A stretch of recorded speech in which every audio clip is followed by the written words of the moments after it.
Hi friends, welcome to my channel. Friends, ಸಮಾಜದಲ್ಲಿ ಪ್ರತಿದಿನವೂ ನಡೆಯುತ್ತಿರುವ ಘಟನೆಗಳನ್ನ ನೋಡಿದ್ರೆ ಈ ಪರಿಸ್ಥಿತಿಗೆ ಸಿನಿಮಾಗಳು ಕಾರಣವಾ ಅಥವಾ ಸೋಷಿಯಲ್ ಮೀಡಿಯಾ ಕಾರಣನ ಎಂದು ಕ್ವಶನ್ ರೈಸ್ ಆಗುತ್ತದೆ. ಸೊ ಈಗ ನಾನು ಹೇಳುತ್ತಿರುವ ಈ ಕಥೆಯನ್ನು ಕೇಳಿದ್ರೆ ಮನುಷ್ಯನಾದವನು ಈ ರೀತಿ ಕೂಡ ಇರ್ತಾನ ಅಂತೇಳಿ ಖಂಡಿತವಾಗಿ ನಿಮ್ಗೆ ಆಶ್ಚರ್ಯವಾಗುತ್ತದೆ.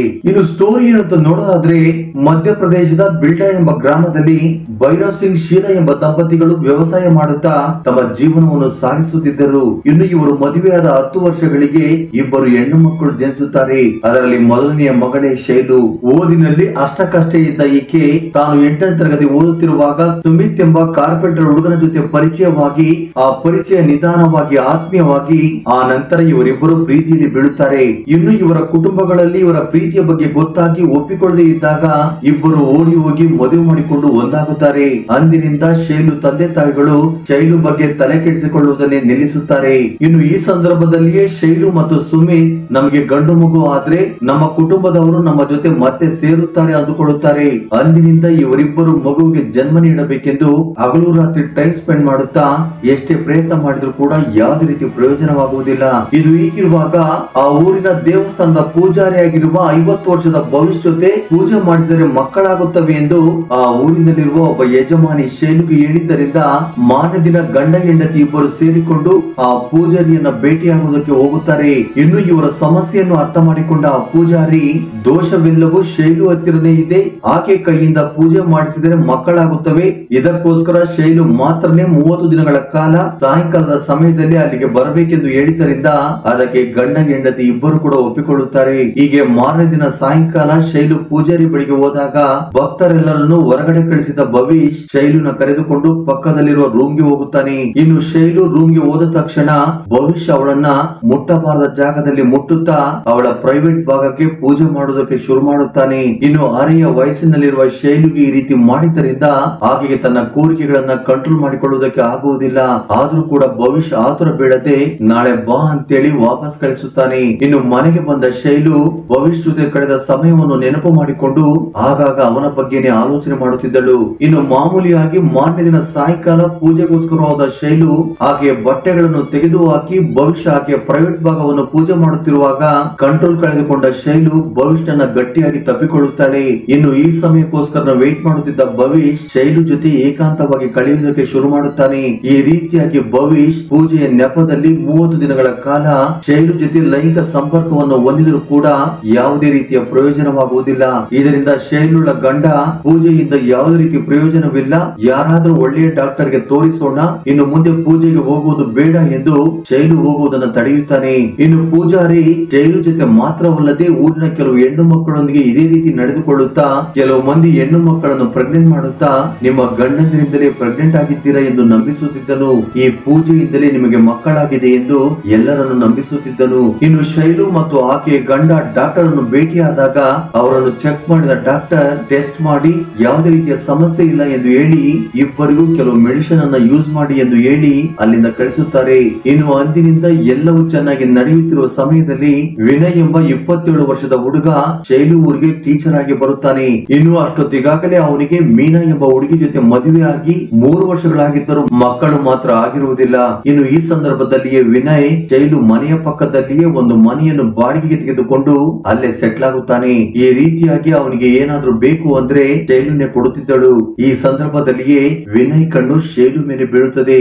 ಈ ರೀತಿಯಾಗಿ ಅವಳ ಸೌಂದರ್ಯ, ಪರ್ಸನಾಲಿಟಿ, ಅವಳ ಇನ್ನೋಸೆಂಟ್ ತುಂಬಾ ಇಷ್ಟವಾಗಿ ಆಕೆಯನ್ನು ಹೇಗಾದ್ರೂ ಮಾಡಿ ಸ್ವಂತ ಮಾಡಿಕೊಳ್ಳಬೇಕೆಂದುಕೊಳ್ಳುತ್ತಾನೆ. ಇನ್ನು ಶೈಲು ಎಲ್ಲಿಯೇ ಹೋದರೂ ಆಕೆ ಹಿಂದೆ ಹೋಗುತ್ತಾ ಆಕೆ ಇಷ್ಟಪಟ್ಟಿದ್ದನ್ನು ಯಾರಿಗೂ ಸಹ ಗೊತ್ತಾಗದ ಹಾಗೆ ಗಿಫ್ಟ್ ಆಗಿ ಕೊಡುತ್ತಿದ್ದನು. ಇನ್ನು ಆ ಗಿಫ್ಟ್ ಗಳಿಂದ ತುಂಬಾ ಇಂಪ್ರೆಸ್ ಆದ ಶೈಲು ನನ್ನ ಗಂಡ ಈ ರೀತಿ ಎಂದಿಗೂ ಕೊಡಿಸಿಲ್ಲ, ನನ್ನ ಗಂಡನಿಂದ ಸುಖವಿಲ್ಲವೆಂದು ಪ್ರೀತಿಯಲ್ಲಿ ಬಿದ್ದು ಅವನ ಜೊತೆ ಇರಬೇಕೆಂದು ಅಂದುಕೊಳ್ಳುತ್ತಾಳೆ. ಹೀಗೆ ಶೈಲು ವಿನಯನ ದೇವಸ್ಥಾನದ ಬಳಿಗೆ ಕರೆಸಿ ತನ್ನ ಮನಸ್ಸಿನ ಮಾತನ್ನು ಹೇಳಿದಾಗ ವಿನಯ್ ಸಂತೋಷಕ್ಕೆ ಮಿತಿ ಇಲ್ಲದೆ ಹೋಗುತ್ತದೆ.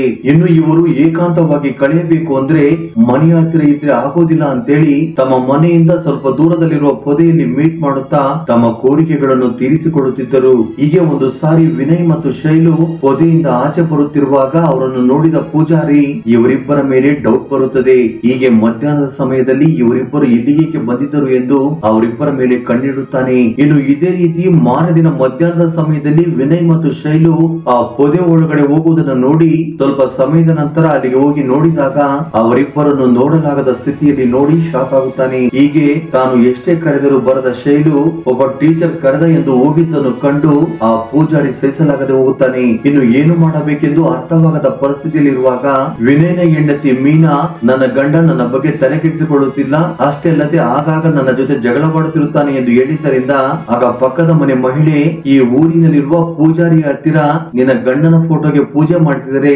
ನಾಯಿಯಾಗಿ ನಿನ್ನ ಹಿಂದೆನೆ ಬರುತ್ತಾನೆ ಎಂದು ಹೇಳಿದ್ದರಿಂದ ಮಾರನೇ ದಿನ ಮೀನಾ ತನ್ನ ಗಂಡನ ಫೋಟೋ ತೆಗೆದುಕೊಂಡು ಪೂಜಾರಿಯ ಬಳಿಗೆ ಹೋಗಿ ನಮ್ಮ ಸಂಬಂಧ ಸರಿಯಾಗಿ ಇಲ್ಲ, ನಾವು ಗಂಡ ಹೆಂಡತಿ ಚೆನ್ನಾಗಿ ಇರುವಂತೆ ಪೂಜೆ ಮಾಡಿ ತಾಯ್ತ ಕಟ್ಟಿ ಎಂದು ಕೇಳಿದಾಗ ಫೋಟೋವನ್ನು ನೋಡಿದ ಪೂಜಾರಿ ವಿನಯ್ ಮತ್ತು ಶೈಲಿನ ದೂರ ಮಾಡುವುದಕ್ಕೆ ಇದೇ ಒಳ್ಳೆಯ ಸಮಯ ಎಂದು ಭಾವಿಸಿ ಪೂಜೆ ಮಾಡಿ ತಾಯ್ತ ಕಟ್ಟಿದ ನಂತರ ಸ್ವಲ್ಪ ಸಮಯ ಅಲ್ಲೇ ಇರಿ ಎಂದು ಹೇಳುತ್ತಾನೆ.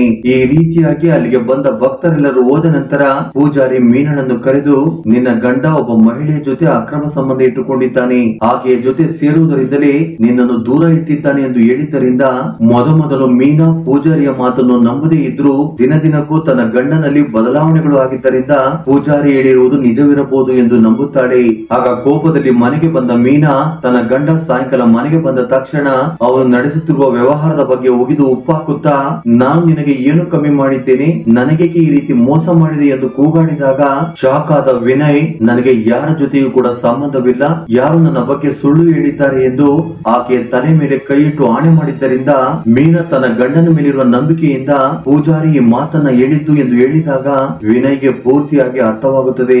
ಇನ್ನು ಮಾರನೇ ದಿನ ವಿನಯ್ ಶೈಲುನ ಕರೆದುಕೊಂಡು ಪೂಜಾರಿ ಮನೆ ಹತ್ತಿರ ಹೋಗಿ ನಮ್ಮ ಬಗ್ಗೆ ಏನಾದ್ರೂ ಮೀನಾ ಹತ್ತಿರ ಹೇಳಿದ್ರೆ ನೀನು ಊರ ಹೆಣ್ಣು ಮಕ್ಕಳ ಜೊತೆ ಆಟವಾಡುತ್ತಿರುವುದನ್ನ ಬಯಲು ಮಾಡುತ್ತೇವೆ ಎಂದು ಹೇಳುತ್ತಾರೆ. ಆಗ ಅದೇ ಸಮಯದಲ್ಲಿ ಶೈಲು ಕೂಡ ಊರಿನಲ್ಲಿರುವ ಎಲ್ಲ ಹೆಣ್ಣು ಮಕ್ಕಳನ್ನು ಬಳಸಿಕೊಂಡು ಅವರಿಗೆ ಹೊಟ್ಟೆಯನ್ನು ಬರಿಸುತ್ತಿದೆಯೇ ಎಂದು ಹೇಳಿದ್ದರಿಂದ ಆಗ ಭಯ ಬಿದ್ದ ಪೂಜಾರಿ ವಿನಯ್ ಮತ್ತು ಶೈಲು ಕಾಲಿಡಿದುಕೊಂಡು ಮೀನಾ ಹತ್ತಿರ ಹೇಳಿದ್ದು ನಾನು ಸುಳ್ಳು ಎಂದು ಹೇಳುತ್ತೇನೆ, ನನ್ನ ವಿಷಯದ ಬಗ್ಗೆ ಯಾರಿಗೂ ಹೇಳಬೇಡಿ, ನಿಮ್ಗೇನಾದ್ರೂ ಪೂಜೆ ಬೇಕು ಅಂದ್ರೆ ಫ್ರೀಯಾಗಿ ಮಾಡಿಕೊಡ್ತೀನಿ ಅಂತ ಹೇಳಿದ್ದರಿಂದ ವಿನಯ್ ಪೂಜಾರಿಯನ್ನು ಬಿಡುತ್ತಾನೆ. ಆ ನಂತರ ಪೂಜಾರಿ ಮೀನಾ ಬಳಿಗೆ ಹೋಗಿ ನಿನ್ನ ಗಂಡ ಆ ರೀತಿ ಅವನಲ್ಲ, ನಾನೇ ಆತುರ ಬಿದ್ದೆ ಅಂತೇಳಿ ಕ್ಷಮಾಪಣೆ ಕೇಳಿ ಮನೆಗೆ ಬರುತ್ತಾನೆ. ಇನ್ನು ಅಂದಿನಿಂದ ವಿನಯ್ ಶೈಲು ಸಂಬಂಧಕ್ಕೆ ಯಾವುದೇ ರೀತಿಯ ಅಡ್ಡಿ ಆತಂಕಗಳು ಇಲ್ಲದೆ ಹೋಗಿದ್ದರಿಂದ ಆಗಾಗ ನೆನೆಸಿಕೊಂಡಾಗಲೆಲ್ಲ ಪೊದೆಗೆ ಹೋಗುತ್ತಾ ಏಕಾಂತವಾಗಿ ಕಳೆಯುತ್ತಿದ್ದರು. ಇನ್ನು ಪೂಜಾರಿ ಮಾತ್ರ ಒಳಗೆ ಇವರಿಬ್ಬರ ಮೇಲೆ ಕುತ್ತಿಗೆವರೆಗೂ ಕೋಪವನ್ನು ಬೆಳೆಸಿಕೊಂಡು ನನ್ನ ದಾರಿಗೆ ಅಡ್ಡವಾಗಿರುವ ಇವರನ್ನು ಹೇಗಾದ್ರೂ ಮಾಡಿ ಮುಗಿಸಬೇಕು ಅಂತ ಅಂದುಕೊಂಡ್ರು ಮೇಲೆ ಮೇಲೆ ಮಾತ್ರ ಅವರನ್ನು ನಗುತ್ತಾ ಮಾತನಾಡಿಸುತ್ತಿದ್ದನು. ಹೀಗೆ 2 ವರ್ಷಗಳು ಕಳೆದರೂ ಕೂಡ ಈ ಕಡೆ ಶೈಲುಗಾಗ್ಲಿ ಆ ಕಡೆ ಮೀನಗಾಗ್ಲಿ ಮಕ್ಕಳಾಗದೆ ಹೋಗಿದ್ದರಿಂದ ವಿನಯ್ ಚಿಂತಿತನಾಗುತ್ತಾನೆ. ಇದು ಹೀಗಿರುವಾಗ ಶೈಲುಗೆ ರಾತ್ರಿ ಆದ್ರೆ ಸಾಕು ಕೆಟ್ಟ ಕನಸುಗಳು ಬೀಳ್ತಾ ಇದ್ದರಿಂದ ಶೈಲು ಪೂಜಾರಿಯನ್ನು ಭೇಟಿಯಾಗಿ ಇದಕ್ಕೆ ಪರಿಹಾರವಿದೆಯಾ ಎಂದು ಕೇಳಿದಾಗ ಹೇಗಾದ್ರೂ ಮಾಡಿ ಈ ಸಮಯವನ್ನು ಸದುಪಯೋಗ ಮಾಡಿಕೊಳ್ಳಬೇಕೆಂದುಕೊಂಡ ಪೂಜಾರಿ ಇದಕ್ಕೆ ಒಂದು ಪೂಜೆ ಇದೆ, ಆ ಪೂಜೆಯನ್ನು ತುಂಬಾ ರಹಸ್ಯವಾಗಿ ಮಾಡಬೇಕು, ಆ ಪೂಜೆಯನ್ನು ನಾನೇ ಹತ್ತಿರ ಬಿದ್ದುಕೊಂಡು ಮಾಡಬೇಕು, ಪೂಜೆಗೆ ಬಳಸಿದ ಎಣ್ಣೆಯನ್ನು ನಿಮ್ಮ ಹೊಟ್ಟೆ ಮೇಲೆ ಹಾಕುತ್ತೇನೆ,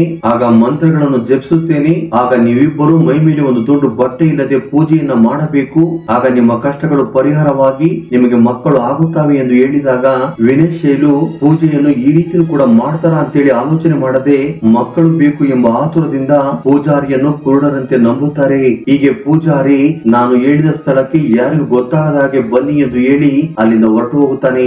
ನಂತರ ಮಾರನೇ ದಿನ ವಿನಯ್ ಮತ್ತು ಶೈಲು ಪೂಜೆಗೆ ಬೇಕಾದ ಸಾಮಗ್ರಿಗಳನ್ನು ತೆಗೆದುಕೊಂಡು ಆ ಪೂಜಾರಿ ಹೇಳಿದ ಸ್ಥಳಕ್ಕೆ ಹೋದಾಗ ಅಷ್ಟೊತ್ತಿಗಾಗಲೇ ಪೂಜಾರಿ 100 ಫೆವಿಕಾಲ್ ಪ್ಯಾಕೆಟ್ ಗಳನ್ನು ತರಿಸಿ ಅದನ್ನು ಒಂದು ಬಾಟಲ್ ಅಲ್ಲಿ ಹಾಕಿ ಅದರಲ್ಲಿ ಸ್ವಲ್ಪ ಆಯಿಲ್ ಅನ್ನು ಕೂಡ ಮಿಕ್ಸ್ ಮಾಡುತ್ತಾನೆ. ಇನ್ನು ಅಲ್ಲಿಗೆ ಹೋದ ವಿನಯ್ ಮತ್ತು ಶೈಲುಗೆ ಮೈ ಮೇಲೆ ಒಂದು ತುಂಡು ಬಟ್ಟೆ ಇಲ್ಲದಂತೆ ಇರಿ ಎಂದು ಹೇಳುತ್ತಾನೆ. ಮೊದಲಿಗೆ ಮಿಕ್ಸ್ ಮಾಡಿಕೊಂಡಿದ್ದ ಆಯಿಲ್ ಅನ್ನು ಶೈಲು ಹೊಟ್ಟೆ ಮೇಲೆ ಹಾಕಿ ಇಬ್ಬರು ಸೇರಿ ಎಂದು ಹೇಳಿದಾಗ ಇಬ್ಬರು ಪೂಜಾರಿ ಹೇಳಿದಂತೆ ಏಕಾಂತವಾಗಿ ಕಳೆಯುತ್ತಿರುವಾಗ ಅವರ ಶರೀರಗಳು ಅಂಟಿಕೊಳ್ಳುತ್ತವೆ. ಹೀಗೆ ಈ ರೀತಿಯಾಗಿ ಬಿಡಿಸಿಕೊಳ್ಳುವುದಕ್ಕೆ ಎಷ್ಟೇ ಪ್ರಯತ್ನ ಮಾಡಿದ್ರು ಕೂಡ ಅವರಿಂದ ಸಾಧ್ಯವಾಗದೇ ಇದ್ದಾಗ ವಿನಯ್ ಪೂಜಾರಿಯ ಮೇಲೆ ಕೂಗಾಡುವುದಕ್ಕೆ ಶುರು ಮಾಡುತ್ತಾನೆ. ಇನ್ನು ಇದೇ ಸಮಯಕ್ಕಾಗಿ ವೇಟ್ ಮಾಡುತ್ತಿದ್ದ ಪೂಜಾರಿ ಇವರಿಬ್ಬರನ್ನು ಜೋರಾಗಿ ಹೊಡೆಯುತ್ತಾ ಬೈಯುತ್ತಿದ್ದರಿಂದ ಆ ನೋವನ್ನು ತಡೆದುಕೊಳ್ಳ ತಡೆದುಕೊಳ್ಳಲಾಗದೆ ವಿನಯ್ ಶೈಲಿಯಿಂದ ಬಿಡಿಸಿಕೊಳ್ಳುವುದಕ್ಕೆ ಜೋರಾಗಿ ಮೇಲಕ್ಕೆ ಎದ್ದಾಗ ಸ್ವಲ್ಪ ಚರ್ಮ ಕಿತ್ತು ಬರುತ್ತದೆ. ಆಗ ಅವರನ್ನು ನೋಡಿದ ಪೂಜಾರಿ ಇವರಿಬ್ಬರನ್ನು ಸುಮ್ನೆ ಬಿಡಬಾರದು ಅಂತೇಳಿ ಒಂದು ಹರಿತವಾದ ಚಾಕು ತೆಗೆದುಕೊಂಡು ಅವರಿಬ್ಬರನ್ನು ಈ ಭೂಮಿ ಮೇಲೆ ಇಲ್ಲದಂತೆ ಮಾಡುತ್ತಾನೆ. ಇನ್ನು ಮಾರನೇ ದಿನ ಊರಿನ ಗ್ರಾಮಸ್ಥರು ಶೈಲು ಮತ್ತು ವಿನಯನ ಆ ರೀತಿ ನೋಡಿ ಪೊಲೀಸರಿಗೆ ಇನ್ಫಾರ್ಮ್ ಮಾಡಿದಾಗ ಆ ಘಟನಾ ಸ್ಥಳಕ್ಕೆ ಬಂದ ಪೊಲೀಸರು ಆ ಬಾಡಿಗಳನ್ನು ಪೋಸ್ಟ್ ಮಾರ್ಟಮ್ ಗೆ ಕಳಿಸುತ್ತಾರೆ. ನಂತರ ಪೊಲೀಸರು ವಿನಯ್ನ ಫೋನ್ ಡಾಟಾವನ್ನು ಚೆಕ್ ಮಾಡಿದಾಗ ಅದರಲ್ಲಿ ವಿನಯ್ ಹೆಚ್ಚಾಗಿ ಪೂಜಾರಿಗೆ ಕಾಲ್ ಮಾಡಿದ್ದರಿಂದ ಪೂಜಾರಿಯನ್ನು ಅರೆಸ್ಟ್ ಮಾಡಿ ತಮ್ಮ ಸ್ಟೈಲ್ ಅಲ್ಲಿ ಎನ್ಕ್ವೈರಿ ಮಾಡಿದಾಗ ನಡೆದ ಪೂರ್ತಿ ಘಟನೆಯನ್ನು ಪೂಜಾರಿ ಹೇಳಿದ್ದರಿಂದ ಎಲ್ಲರೂ ಶಾಕ್ ಆಗಿ ಈ ನ್ಯೂಸ್ ಎಲ್ಲ ಕಡೆ ವೈರಲ್ ಆಗುತ್ತದೆ.